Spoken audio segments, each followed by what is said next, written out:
Hi friends, welcome to my channel. ఈరోజు మనం మహాలక్ష్మి అమ్మవారి గురించి తెలుసుకుందాం. చాళుక్య పాలనలో 634 సిలో కర్ణదేవుడు మహాలక్ష్మీదేవిని నిర్మించాడు.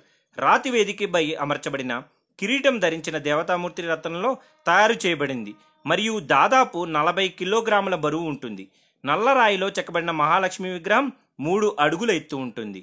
ఆలయంలో గోడలలో ఒక దానిపై శ్రీయంత్రం చెక్కబడినది. విగ్రహం వెనుక ఒక రాతి సింహం దేవత వాహనం ఉంది. కిరీటంలో 5 తలల పాము ఉంటుంది. ఇంకా ఆమె మాటులింగ పండు, గద, డాలు మరియు పాన పాత్ర అంటే తాగే పాత్ర కలిగి ఉంది.